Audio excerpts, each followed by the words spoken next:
You talk about going on hiatus in this whole year of basically quarantining and just pulling ourselves out of society, flipping us on our ear. Phil, I see, last week, 8 people shot in the Atlantic killed. Yesterday, Colorado, 10 people killed. I'm watching spring break in Miami, just mayhem, craziness going on. Do you think this is some sort of acting out by the population because we've been held down? We've been stuck in our apartments, our homes for so long? I wish that was the case, because that would mean that we'd see a spike and then maybe it would go away when everybody got released. But if you look at the pattern of mass shootings and school shootings and the kind of violence that you're describing, it's sadly, tragically, pretty consistent year in and year out. I mean, these things happen so much so now that they oftentimes just don't make big headlines. 5, 6 people get shot at a mall or a gathering at a home somewhere. It just doesn't even really make big headlines anymore. And I think that's just heartbreaking. And so I really don't think that it's. So what do you think it letting off is? steam after the quarantine. I think it was happening before the quarantine. I think it happened during the quarantine.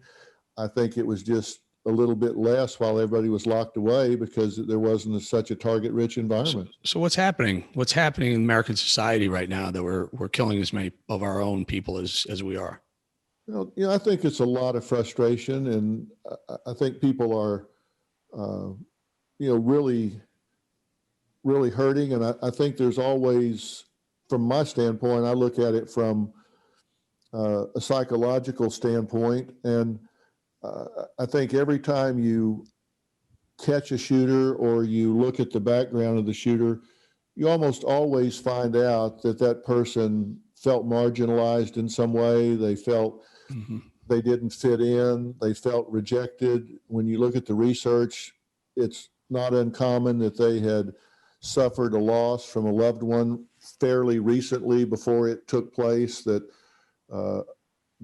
maybe a longtime girlfriend or a wife had rejected them, or they lost their children through divorce. They lost their job. They just really felt like they were disenfranchised and didn't have a way to fit into the world.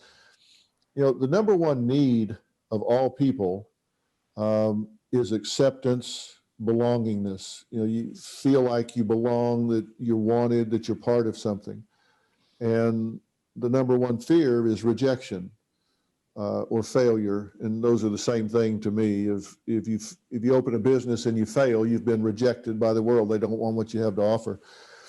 And the common thing that we see among these shooters is they almost always have been marginalized in some way leading up to that shooting.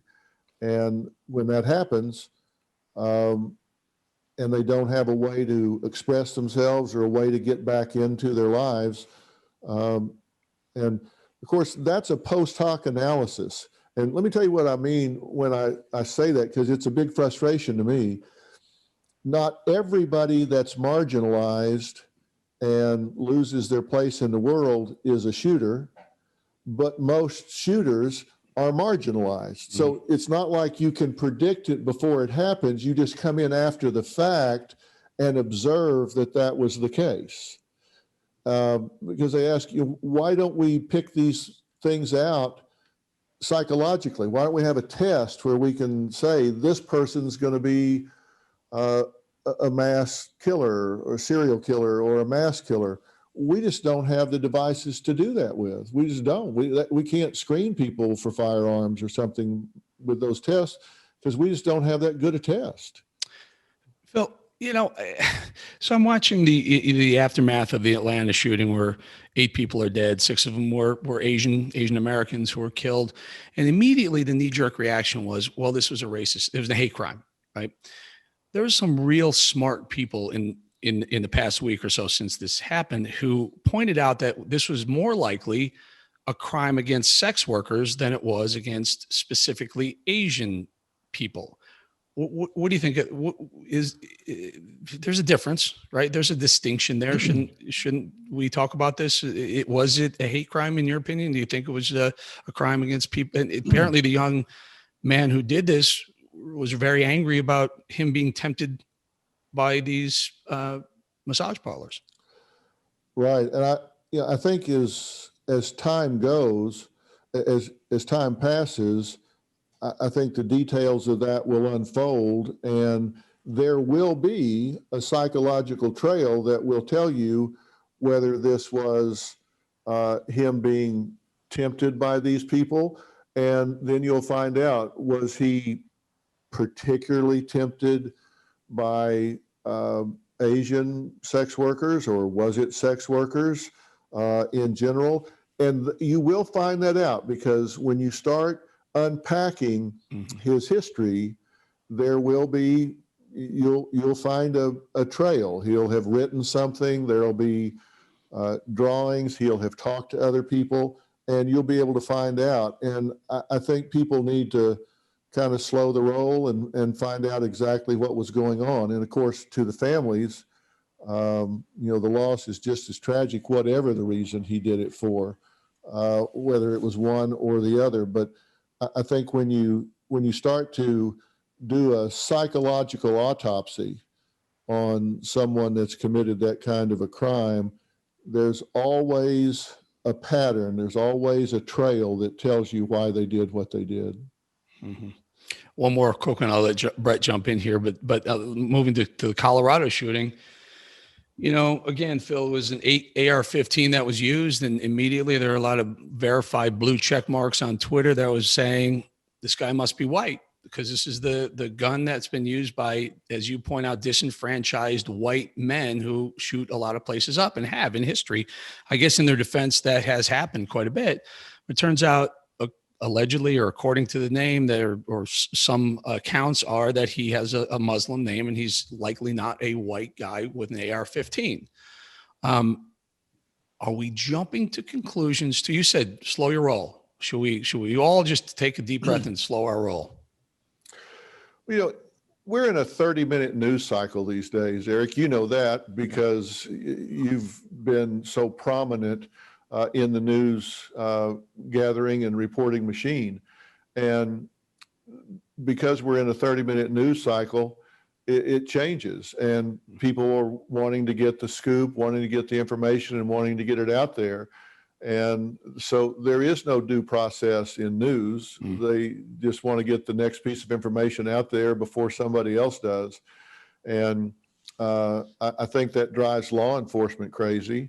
And I do think you have to slow your roll on this stuff and find out, who did what to who and why. And I think it's important to get that right, because people react to it a whole lot. And if people are going to get out and start reacting, they need to be sure they know what the hell they're reacting to and be accurate about it. And I think it's really important that due process takes its course. Yeah, I'm sitting here listening to that, and we're talking about guns, and I'm an avid hunter. There's those who are for guns, and there's those that are against guns. And certainly an event like this doesn't bode well for the gun enthusiast. But don't you, what's your take on banning guns versus what we have now?